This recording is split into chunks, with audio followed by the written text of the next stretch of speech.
de la glándula suprarrenal, ¿no? La glándula suprarrenal, como ustedes saben, tiene una corteza y tiene una médula, y es en la corteza donde está pues, la zona glomerular, fascicular y reticular, ¿no?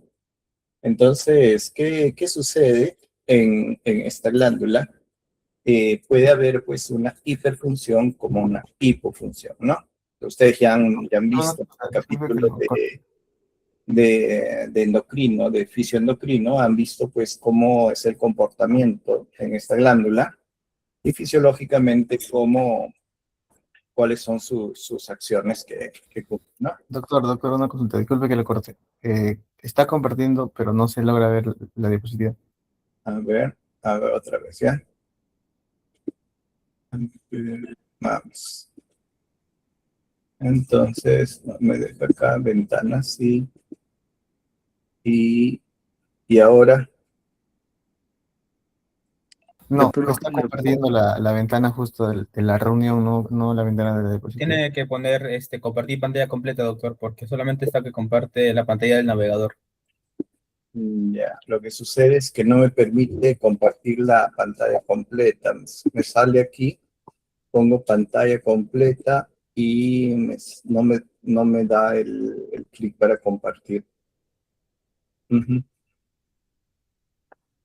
El sitio podrá ver el contenido de su pantalla, elige qué quieres compartir, dice, pestaña, la ventana. Y pantalla completa. Doctor, Ah, si no ya, le ya, puede, ya, si no puede ya, compartir pantalla completa, y ahora sí, ah, ya. solo que estaba, ahora, Ahora sí se ve, doctor. solo que no le había dado el clic ahí que está. Bueno, entonces ya le sale lo de la glándula suprarrenal que no, que hay una hiperfunción, una hipofunción, ¿no? Entonces el síndrome de Cushing, vamos a hablar del exceso de la función de la glándula suprarrenal. Entonces, el síndrome es un conjunto de signos síntomas que van a determinar una enfermedad, ¿no? O sea, una enfermedad no es que sea una enfermedad. Por eso se llama síndrome de Cushing, ¿no? Y están determinados por la exposición prolongada al exceso de glucocorticoides. Y eso es el fenómeno, ¿no? Hay un exceso de glucocorticoides, pero no les está diciendo, cuando yo les hablo de síndrome de Cushing, no les estoy diciendo que el corticoide o el glucocorticoide puede ser, digamos, generado por la misma hormona, por la misma glándula, o puede ser glucocorticoides exógenos, por ejemplo, pero por eso todos los síntomas producidas por el exceso de glucocorticoides, independiente de dónde vengan los glucocorticoides, se le llaman el síndrome de Cushing. Entonces vemos acá, la forma más común es debido a efectos iatrogénicos, ¿ve? Con la administración de corticosteroides para el tratamiento para una variedad de desórdenes. Ustedes han visto que el uso de la prednisona, la dexametasona, es bastante habitual en la actividad médica, ¿no? Entonces, estos fármacos, estos corticoides, pues generan cambios como respuesta, como si fuera la hormona nativa, ¿no? Entonces, estos cambios van a generar todo un conjunto de signos y síntomas que lo vamos a conocer como síndrome de Cushing. Entonces, ¿cuál es la causa más común del síndrome de Cushing? La forma iatrogénica. El síndrome de Cushing es una condición clínica, resulta. Ahora, el síndrome de Cushing también, o sea, la causa iatrogénica, o sea, si el corticoide viene de fuera, pero hay otra condición clínica en la que está relacionado digamos, la glándula suprarrenal, ¿no? Que es el resultado de la hipersecreción crónica de cortisol. ¿Ve? Entonces ya no es un glucocorticoide exógeno, ¿no? Sino es un glucocorticoide endógeno. ¿Por qué? Porque la glándula suprarrenal por algún motivo comenzó digamos, a producir en mayor cuantía o mayor cantidad el cortisol, ¿no? Entonces dice que si esta condición no es tratada, tiene un impacto negativo mayor en la sobrevida, entonces hay más posibilidades de enfermarse y más posibilidades de tener complicaciones y más posibilidades de la muerte, ¿sí, no? El índice de mujer a hombre es de 10 a 1.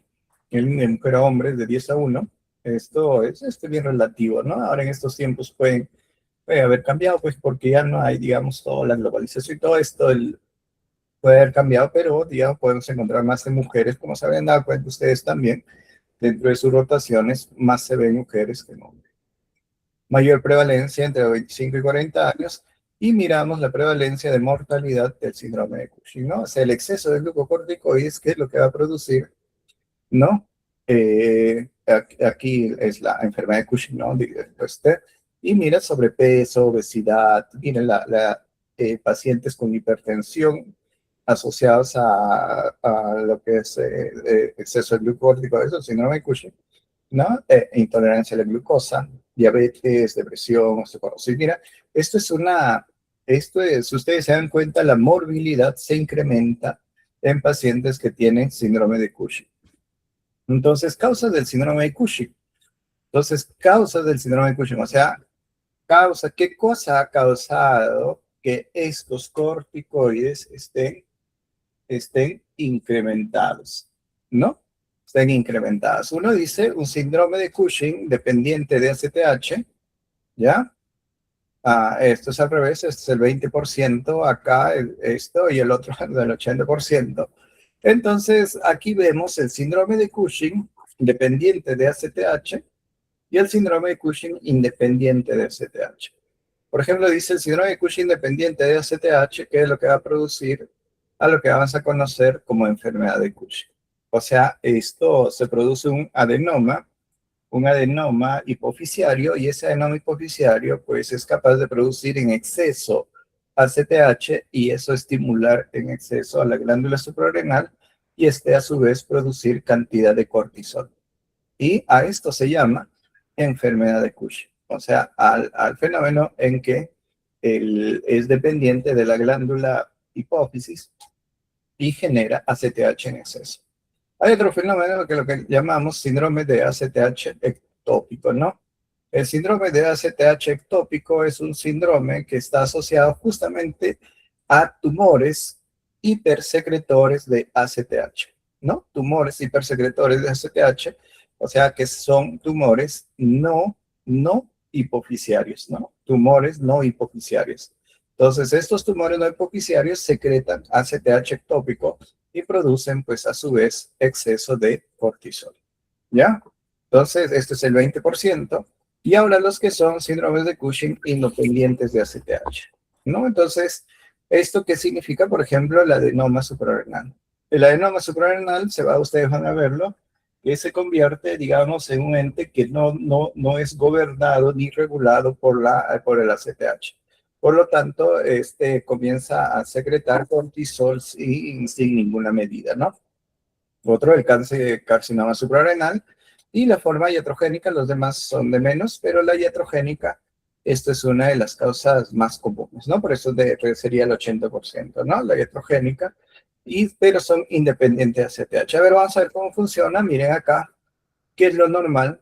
Lo normal que la hipófisis, que es lo que haga, secrete ACTH y regule a la producción en la glándula suprarrenal, ¿no? A mayor ACTH, mayor cantidad de cortisol, o si no, en un modelo de feedback negativo, cuando la glándula adrenal produce cortisol, no, digamos, en el incremento de cortisol va a hacer que la ACTH se incremente, ¿no? Entonces, esto es un modelo de feedback negativo, ¿no? Y a lo mismo con el hipotálamo, que es el CRH.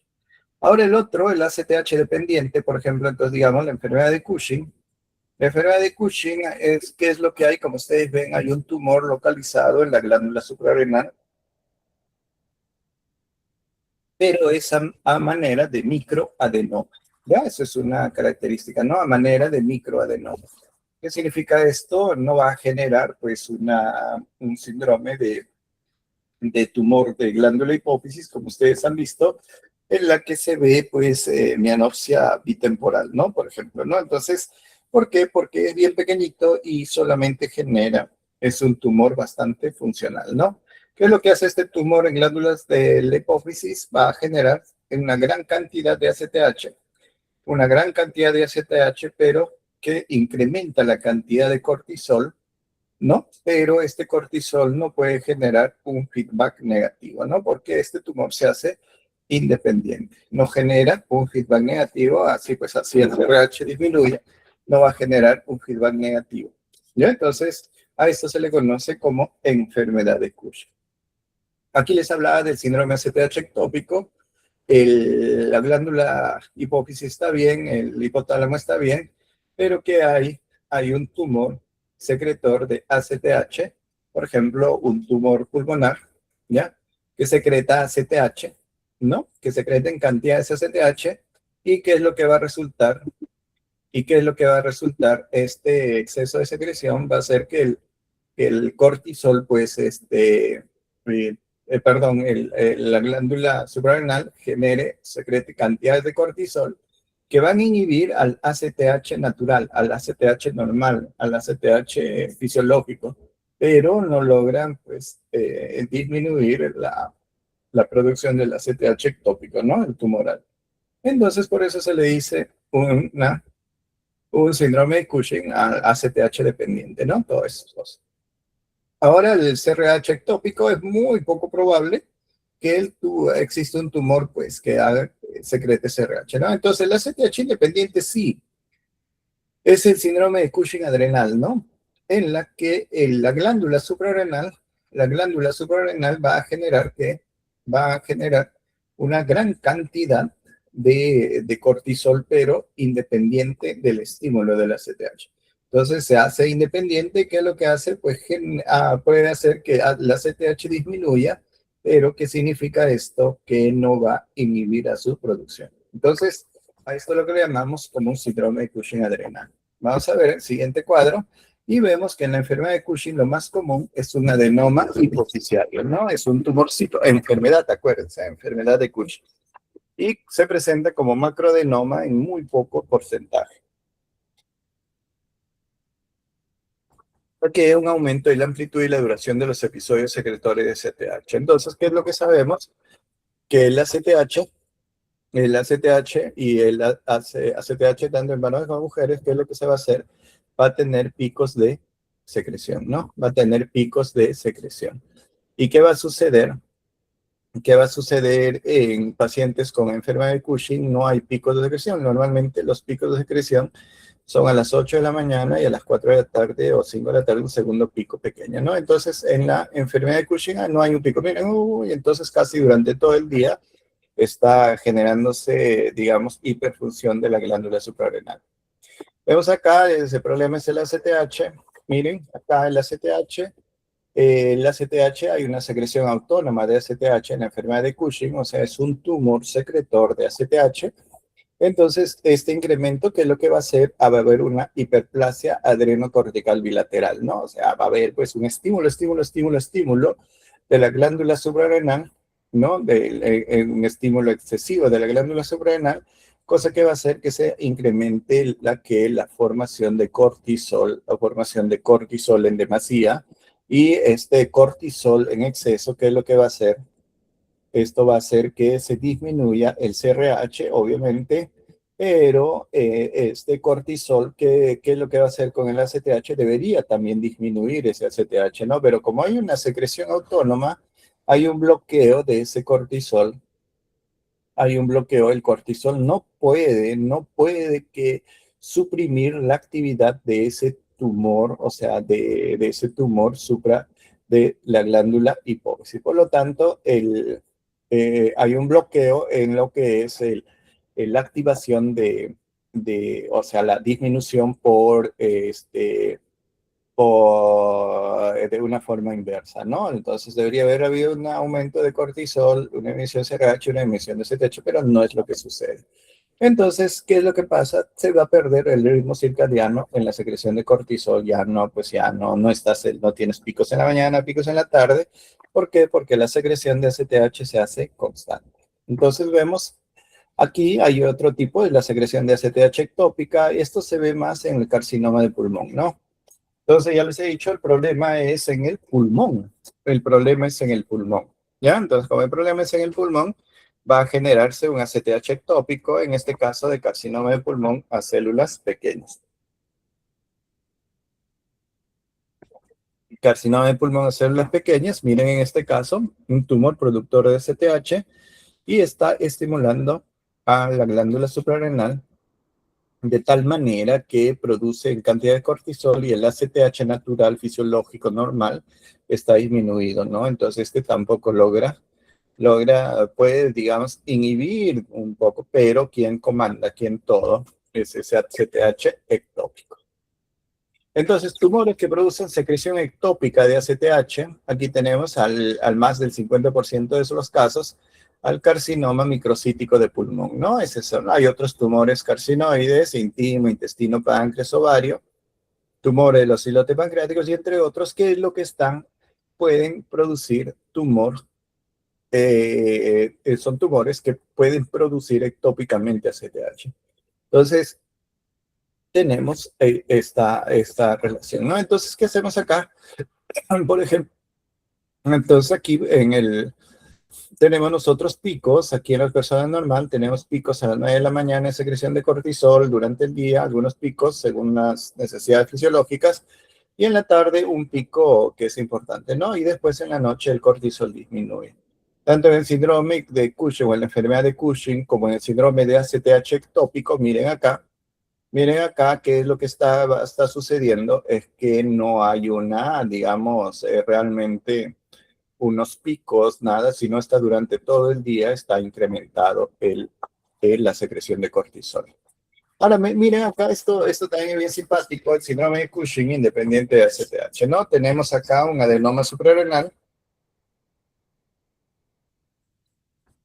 Tenemos acá un adenoma suprarrenal, mira. O sea, ¿qué es? La glándula suprarrenal que está produciendo en demasía que cortisol, ¿no? Entonces aquí, miren, el cortisol se ha incrementado, ¿no? El cortisol se ha incrementado. Obviamente este cortisol hay una secreción autónoma de cortisol. O sea, ¿qué significa? La adenoma suprarrenal no tiene que ver con nadie y comienza a secretar cortisol de la mejor manera, ¿no? Incrementa en cantidades. O dijeran que se secreta cortisol como si no hubiese un mañana, ¿no? Y vemos acá, entonces, exceso de cortisol que tenemos, que lo que va a generar que hay un CRH disminuido, ¿no? Entonces, obviamente, ese exceso de cortisol hace que se secrete una disminución del CRH y a su vez, ese incremento del cortisol debería hacer que el ACTH disminuya, cosa que sí sucede. Este es un ACTH, se disminuye el ACTH, disminuye el CRH, y fíjense acá, esto debería hacer que si la glándula suprarrenal pues, digamos, estuviese influenciable, hacer que disminuya el cortisol, pero cosa que no sucede, ¿por qué? Porque el adenoma suprarrenal es bien autónomo, ¿no? Entonces hay una autónomo en relación a lo que sucede con el ACTH, y por lo tanto se va a secretar cortisol y cortisol y cortisol y sin poder detener esta secreción. Entonces aquí tenemos algunas imágenes de adenoma suprarrenal, imágenes de adenoma suprarrenal que se vemos acá, ¿no? Y estos a veces son incidentalomas, pero no es lo común, sino están representados, o sea están vistos ya cuando se ingresa como síndrome de Cushing y se define de acuerdo a los estudios, ¿no? Entonces vamos a seguir viendo y vamos a ver el síndrome de Cushing independiente de ACTH. Es el otro. El causa más común es el iatrogénico. El iatrogénico, digamos, el corticoide más común que lo utiliza mucha gente, incluso sin lo utiliza mucha gente sin prescripción médica, y resulta que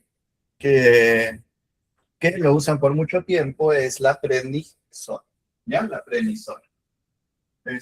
Esta prednisona sirve como un cortisol o otro glucocorticoide, que lo que va a hacer que va a inhibir a la glándula suprarrenal, a inhibir a la hipófisis, a la secreción de ACTH, y va a inhibir a la glándula suprarrenal a la secreción de cortisol. Entonces, ¿qué es lo que hace que el cuerpo digamos, reaccione no dependiente del cortisol fisiológico, sino dependiente de que del glucocorticoide exógeno que estamos teniendo es el que comanda todo nuestro eje, ¿no? Entonces vemos acá el cuadro clínico más común que podemos encontrar en lo que es el síndrome de Cushing es la disminución de la libido. Ustedes han visto la obesidad. Como estamos, es una obesidad centrípeta, una plétora facial, una cara de luna llena, cara redonda, hirsutismo, hipertensión, hematomas. Vamos a ver. Y menos común podemos ver las estrías rojo-vinosas, pero muchas veces se encuentra bastante visible, ¿no? La debilidad muscular proximal, prostopenia y dolor abdominal, acné, y entre otros vamos a ver ahora esto, ¿no? Prevalencia de rasgos clínicos en el síndrome de Cushing. Se ve bastante la obesidad, bastante obesidad, por eso dicen, no, hay mucha gente digamos, como un conocimiento, digamos, general, dicen, no, los corticoides me suben de peso y tienen toda la razón, ¿no? Pero es una subida de peso, hay una obesidad, ¿no? Ahora, lo que ven, heterofacial, y en eso se van a dar cuenta, el paciente tiene cara de luna llena, y eso es una característica del síndrome de Cushing, ¿no? Hirsutismo, esto es una característica, ¿por qué? Porque digamos, hay vellosidades en lugares donde no debería de haberlo, ¿no? En mayor cantidad que los demás. Trastornos menstruales, la hipertensión es muy propia de los pacientes, debilidad muscular, y ¿qué nos falta por ahí? Por ahí, si ustedes ven, que también debería de haber hiperglicemias también, ¿no? Eso no está, pero podríamos, bueno, vemos, pero no es, digamos, una clínica que se ve, pues la hiperglicemia como tal, ¿no? Pero está descrito. Ahora, lo que sí es que vamos a ver, hay pacientes hipertensos. Ahora, lo otro es las estrías rojo-vinosas, menos 52%, el acné 40%, y puede haber una demencia también, una demencia asociada al síndrome de Cushing. Ahora, lo que sí es que les va a llamar la atención la debilidad muscular porque, como vamos a ver en los siguientes gráficos, por ejemplo acá, ¿no? Vemos, esta es una paciente con síndrome de Cushing, y vemos algunas cositas que estamos acá. Entonces, ¿qué vamos a ver? El corticoide, ¿qué es lo que hace? Aumenta la gluconeogénesis, ¿no? Aumenta la gluconeogénesis condicionando a hiperglicemia y a una diabetes, ¿no? Ahora, esta hiperglicemia condiciona a un exceso de secreción de insulina. Este exceso de secreción de insulina va a contribuir ¿a qué? A que haya una redistribución lipídica. ¿Qué es lo que hace esta redistribución lipídica? Hace que esta paciente, por ejemplo, que comience a aumentar de peso, pero ese aumento de peso más en zonas centrales, ¿no? En zonas centrales, en abdomen, y aún menos es, digamos, acúmulo de grasa en los brazos y en las piernas. Y también en la cara, ¿no? Por eso se ve una cara de luna llena. Después también se ve acá la adiposidad y se ve el cuello de búfalo, ¿no? Y también puede haber que un incremento en la producción, una mayor lipogénesis, y que es lo que vamos a ver, un aumento de ateroesclerosis, lo que puede condicionar a que el paciente con Cushing, más la hiperglicemia, más esto, todo lo que va a condicionar a disfunción endotelial, y esto va a condicionar a la formación de ateromas en mayor medida, ¿no? Ya, entonces, esta aterosclerosis, ¿qué es lo que va a generar? Como ustedes saben, esta aterosclerosis va a generar también que las arterias sean más rígidas, lo que puede condicionar a un incremento de la presión arterial, ¿ya? Incremento de la presión arterial. Pero este incremento de la presión arterial también se debe a que los corticoides sensibilizan a las catecolaminas. No es que va a aumentar la cantidad de catecolaminas, sino es lo que hace que estos corticoides sensibilizan a esa poca cantidad de catecolaminas, y que es lo que hace pues que aumente la resistencia vascular periférica, y lo que va a suceder que un aumento de la presión arterial, ¿ya? Entonces, son dos condiciones que hacen que la presión arterial se incremente.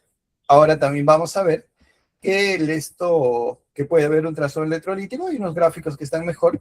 Vemos mejor los gráficos aquí para continuar acá. Mira, vamos a ver, por ejemplo, un síndrome de Cushing por tumores ectópicos. Aquí el paciente, ¿qué es lo que ha tenido? ¿Qué es lo que ha tenido? Ha tenido una... aquí es en dos momentos. Aquí cuando le retiran esto es por incremento de ACTH, que es lo que ha sucedido. Ha habido, pues, este paciente se ha tomado un color medio cobrizo, ¿no? Entonces, de ahí, ¿qué es lo que ha pasado?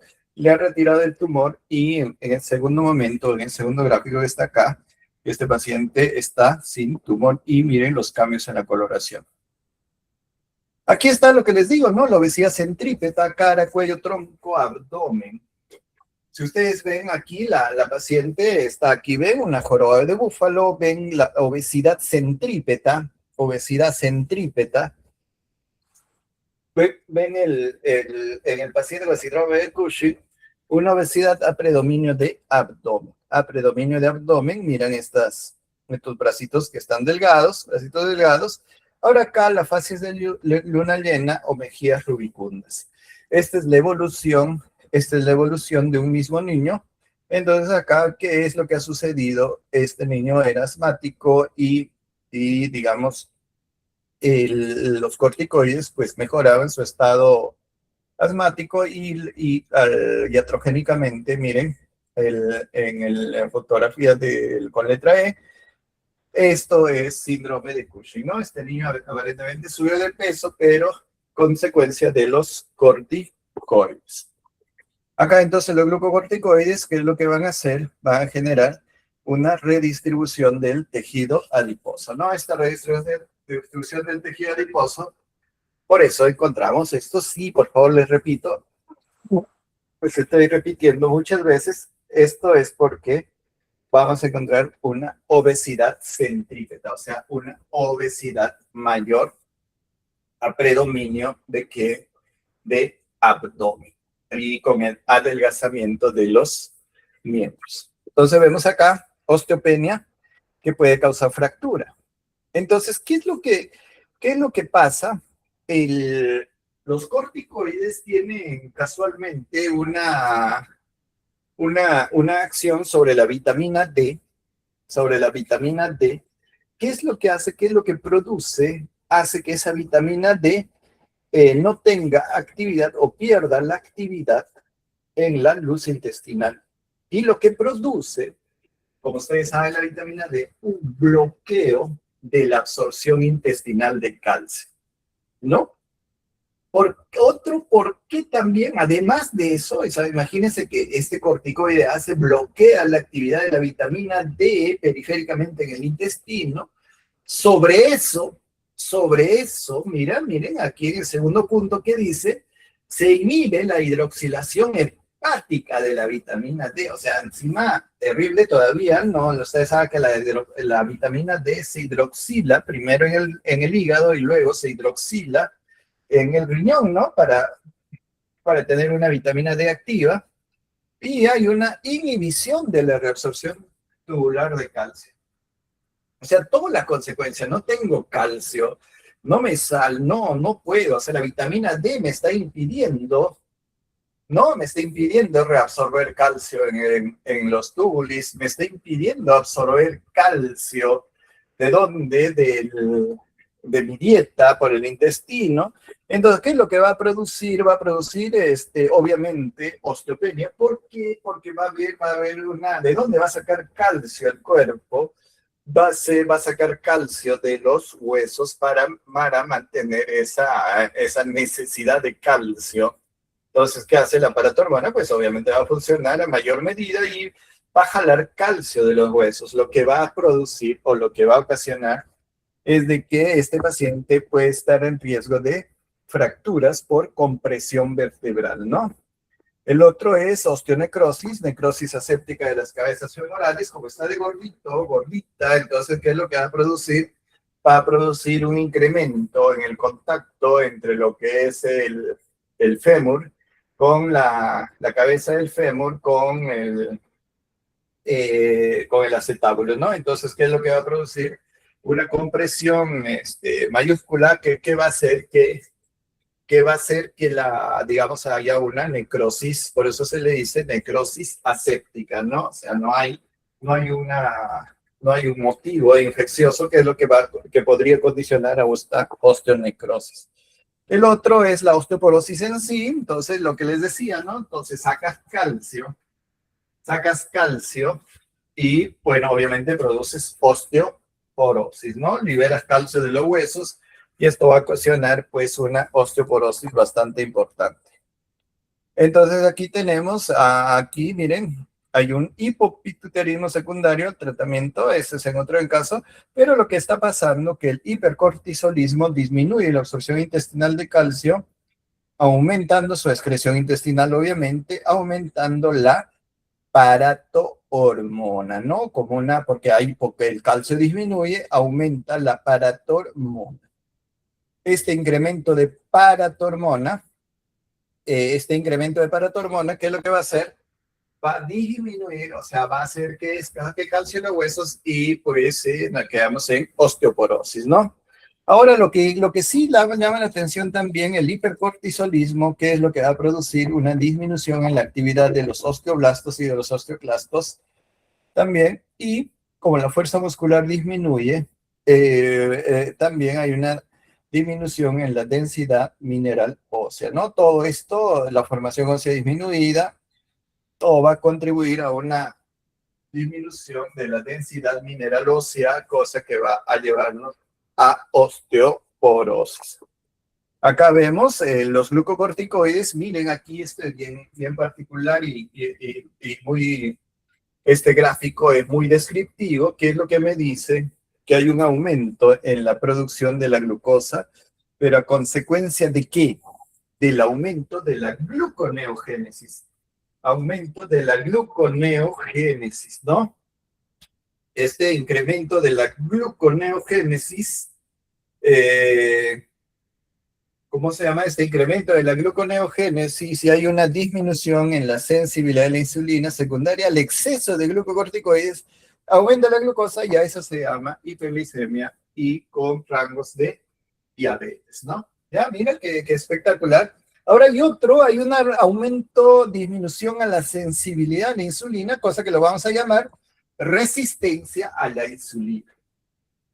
Encima de que estimulo la producción de gluconeogénesis, hago mayor gluconeogénesis, disminuyo la sensibilidad a la insulina.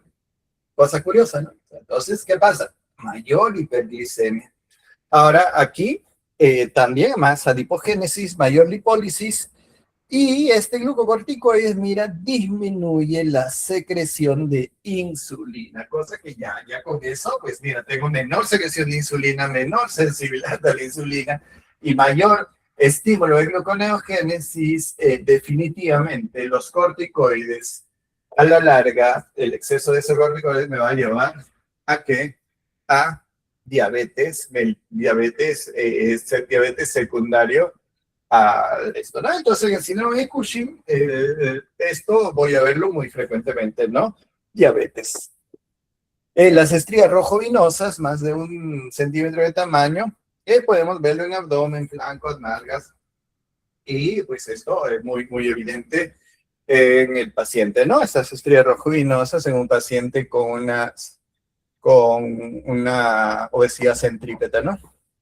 Aquí está la debilidad muscular, miren aquí, este es el síndrome de Cushing, los brazos flaquitos, las piernas flaquitas, un abdomen prominente con estrías. ¿Y por qué? Porque hay una disminución de la síntesis proteica, ¿no? Mayormente en los músculos proximales. Y esto se va a ampliar, ¿y qué? Se va a ampliar por la inactividad. ¿Qué es lo que sucede? Como tiene menor producción, menor cantidad de músculos, el cuerpo se siente más flácido, se siente con menor fuerza. ¿Y qué es lo que va a condicionar? Pues a menor desplazamiento. Y si hay menor desplazamiento, hay menor actividad en los músculos. y consecuentemente puede haber una postración, ¿no? Y la hipocalemia acentúa la debilidad que se ve también en Cushing, ¿no? Ahora, los glucocorticoides, ¿qué es lo que hacen? Miren, aumentan la lipólisis. Aumentan la lipólisis, disminuyen la sensibilidad a la insulina, y les digo, aumentan la gluconeogénesis. Todo esto hace que condicione a la dislipidemia. O sea que los glucocorticoides, como ustedes verán, también incrementa los lípidos. Obviamente, el exceso que les produce dislipidemia. El exceso, entonces, la dislipidemia, tenemos diabetes, tenemos dislipidemia, ya estamos pues pensando en que mi paciente va a ser disfunción endotelial, por lo tanto va a haber formación de placas ateromatosas con mucha frecuencia. Entonces, complicaciones en pacientes con síndrome de Cushing: puede haber depresión, mira, un trastorno de déficit de función cognitiva, puede haber stroke, o sea, que significa que digamos que este paciente, como se forma cantidad de placas ateromatosas,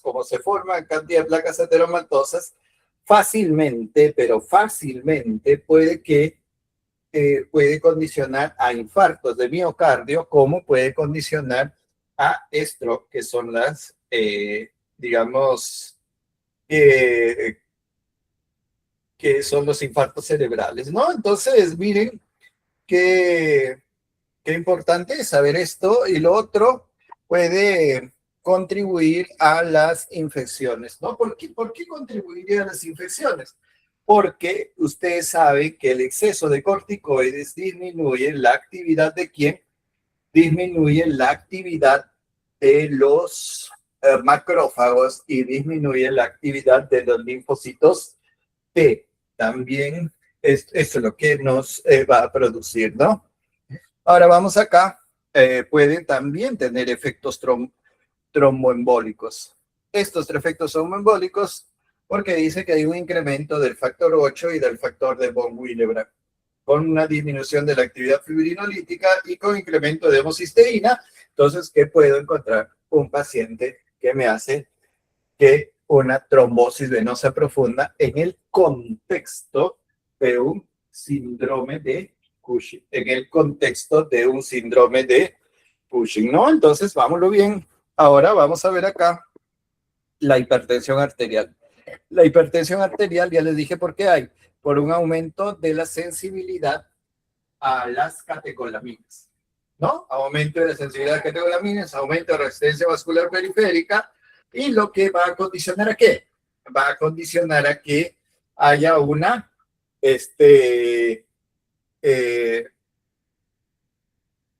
un incremento de esas catecolaminas, ¿no? Incremento de la resistencia vascular periférica, aumento de la presión arterial.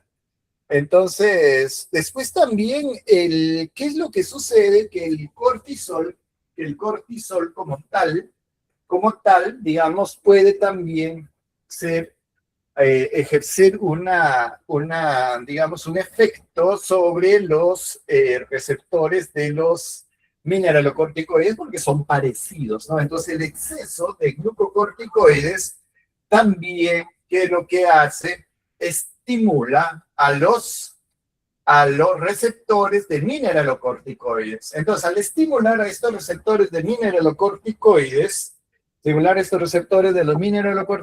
es lo que va a suceder? Va a aumentar la producción de aldosterona, y esta aldosterona va a aumentar la absorción de agua, ¿no? ¿Y qué es lo que va a suceder? Va a aumentar la presión arterial. Entonces, ¿cuáles son los dos mecanismos por los que se produce la hipertensión arterial? Uno de ellos es el aumento de la sensibilidad a las catecolaminas, y el otro es que hay una, digamos, como una reacción cruzada entre los receptores de los glucocorticoides con los mineralocorticoides.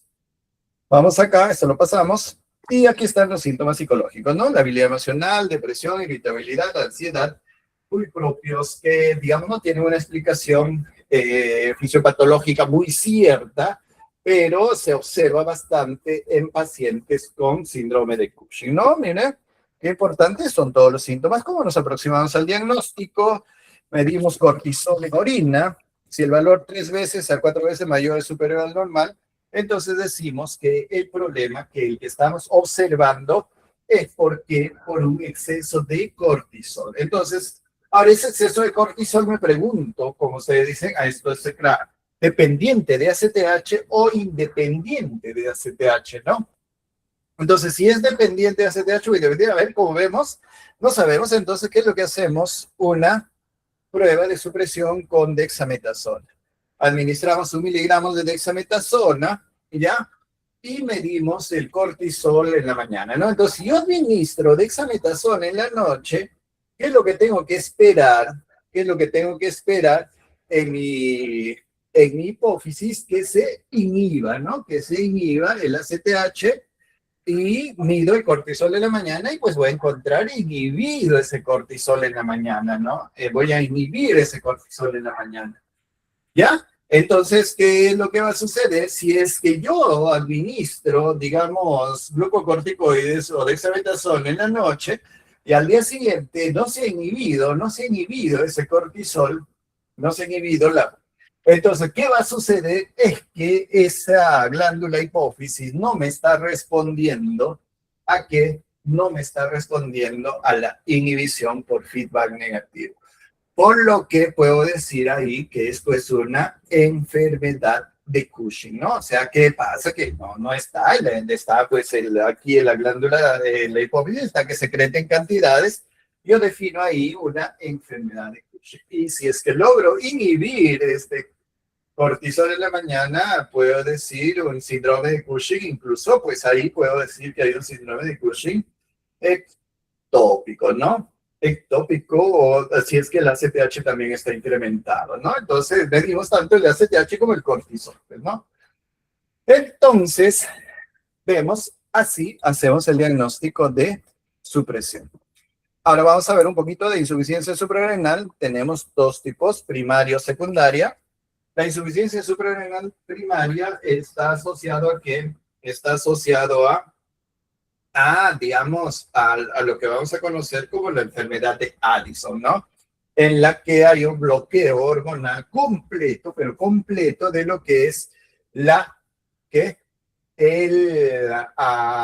producción de tanto de mineralocorticoides como glucocorticoides en la glándula suprarrenal. Y cuando es secundaria, el déficit se produce, hay un déficit de ACTH. Miramos acá en esta imagen, tenemos el hipotálamo. CRH, esto es lo normal, hay es un feedback negativo, como ustedes saben, ¿no? Y en la corteza que se produce, el ACTH produce cortisol y también aquí la renin-angiotensina va a hacer que se produzca aldosterona. Perfecto. Pero ¿qué sucede cuando se bloquea? Cuando se bloquea aquí la glándula suprarrenal por algún motivo, tuberculosis, autoinmune, lo que quieras, se produce que esta glándula suprarrenal no produce cortisol por nada, ¿no? Entonces, ¿qué va a suceder? No va a producir aldosterona, no va a producir cortisol, por lo tanto va a haber incremento de ACTH, CRH, pero esta glándula suprarrenal no va a responder por nada. Sí, esta es la primaria, la que hemos visto. Aquí está la secundaria, en que no se produce ACTH. Y aquí está la terciaria, en que ya no se produce CRH. La causa más común de insuficiencia suprarrenal primaria es la adrenalitis autoinmune, a la que nosotros le vamos a conocer como enfermedad de Addison. ¿Ya? Enfermedad de Addison. Hay una insuficiencia suprarrenal secundaria o insuficiencia suprarrenal autoinmune de contexto crónico, ¿ya?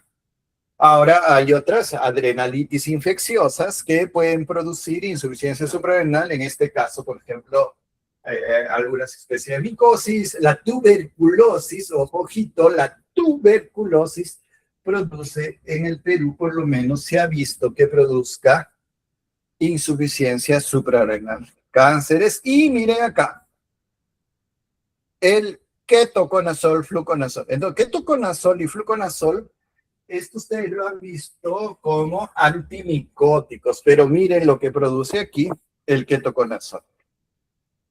El ketoconazol, etonamide, bueno, el ketoconazol, ¿qué es lo que hace? Bloquea todas las vías para producción del cortisol. ¿Ve? Mira, ve, todas las vías para la producción de cortisol y todo, por lo tanto, ¿qué es lo que va a condicionar el ketoconazol? Pues en tiempos muy largos, el uso, por ejemplo, y aparte que es hepatotóxico, va a condicionar a una insuficiencia suprarrenal. Insuficiencia suprarrenal. Vemos acá, insuficiencia suprarrenal secundaria, hay tumores hipofisarios, ¿no? Del tálamo, ya son terciaria, o se puede producir porque había una radioterapia para otro, digamos, para un tumor cerebral, y resulta que como efecto adverso se ha producido, digamos, una lesión en la hipófisis, un déficit del lado congénito. Es bien raro que se produzca, pero pues está descrito, y entre otras cosas. El otro es síndrome de Sheehan, ¿no? Pero el síndrome de Sheehan está digamos, lo que nos ha producido Sheehan es un panhipopituitarismo secundario a un infarto de la glándula hipófisis, pero ahí pues ha metido la insuficiencia suprarrenal secundaria, pues no, pero no es aislada, ¿no? Está dentro del contexto de panhipopituitarismo. La insuficiencia suprarrenal secundaria, la suspensión de corticoterapia prolongada, esto sí les puede producir una insuficiencia suprarrenal que más aguda, ¿no? Entonces, a la que llamaríamos una crisis adrenal, ¿no? Suspendo bruscamente y me produce una crisis adrenal. Ahora vamos a ver esto de insuficiencia suprarrenal primaria, crónica, eso miren, importante que les digo que es crónica, puede producir en mayor cantidad debilidad, cansancio, fatiga, anorexia, y puede producir vómito, estreñimiento, dolor abdominal, miren. Y lo que sí, esto hay una pérdida de peso y llama la atención la hiperpigmentación cutánea, ¿no? Hiperpigmentación cutánea tanto en la cara como en la palma de las manos, sino también en las encías, y puede haber esto lo que vamos a llamar las grandes H, ¿no? Hipotensión, puede haber hiponatremia, pero puede haber hipercalemia, ¿no? Hipercalemia. Hiponatremia, hipercalemia, hipercalcemia, ¿ves? Entonces, estos son las hipo, ¿no? Otro dato, hipoglicemia. Hipoglicemia, todo lo que hemos visto de cortisol hace ratos, todo lo que no produce. El otro produce hiperglicemia, este produce hipoglicemia, hipernatremia, hiponatremia, ¿no? Hiponatremia, se aumenta la presión, este disminuye la presión. Hipotensión, el otro me aumenta de peso y este me baja de peso. Miren, manifestaciones clínicas inespecíficas, miren, puede haber fatiga, pérdida de peso, que no estarían relacionadas con la glándula suprarrenal por nada del mundo, ¿no? Pero resulta que lo tenemos, ¿ven? Entonces, acá vemos ahora, aquí están las manifestaciones clínicas: hiperpigmentación, una piel bronceada, lo que les digo, una hipoglicemia. La hipoglicemia sí se ve, muy frecuente, porque saben que el cortisol es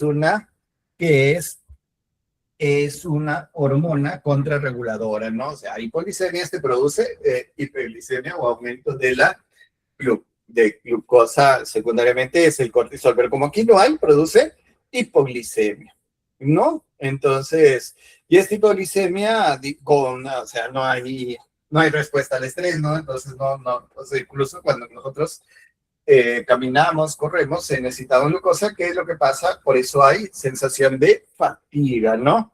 Hipotensión también, ¿no? Hipotensión, baja de peso, y vemos acá la hiperpigmentación cutánea. Esta hiperpigmentación cutánea se debe porque al disminuir la cantidad de cortisol, ¿qué es lo que se ha producido? Un incremento en la producción de ACTH.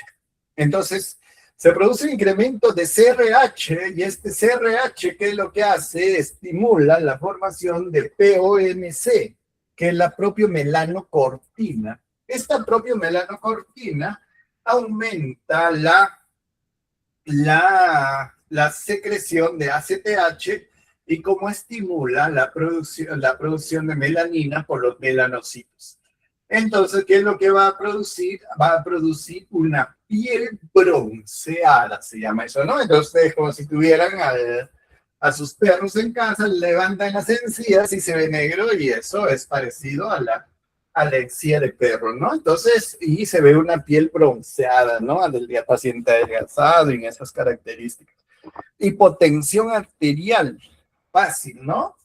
¿Por qué? Porque si el otro tenía, los corticoides tenían aumento de la sensibilidad a las catecolaminas, aquí no hay, pues no, se pierde todo, por lo tanto va a haber una hipotensión postural muy evidente, ¿no? ¿Por qué? Porque cuando nosotros nos incorporamos, respondemos con la secreción de catecolaminas para producir vasoconstricción. Entonces, ¿qué aquí sucede? Que yo me levanto, ¿qué va a pasar? No tengo este corticoide, la sensibilidad ha disminuido, no es que esté aumentado. ¿Qué sucede? Pérdida de conciencia, hipotensión postural. También por el déficit de aldosterona, ¿no? Ustedes saben que en la insuficiencia suprarrenal primaria hay también se altera la producción de aldosterona, ¿no? Entonces vemos acá, la existencia de hipertensión obliga a replantearse el diagnóstico. No va a haber, de eso sí, por nada del mundo, hipertensión en insuficiencia suprarrenal. Entonces aquí tenemos insuficiencia suprarrenal primaria, que es lo que hay, disminución del cortisol y con una disminución de la glicemia, y no hay esto porque es una flechita bien delgadita, porque por ahí está descrito que el ACTH también estimula discretamente la producción de aldosterona, pero no es a lo cierto, ¿no? Entonces, que hay una disminución de cortisol y una disminución de aldosterona per se, porque de una forma autoinmune se ha destruido a la glándula suprarrenal, ¿no?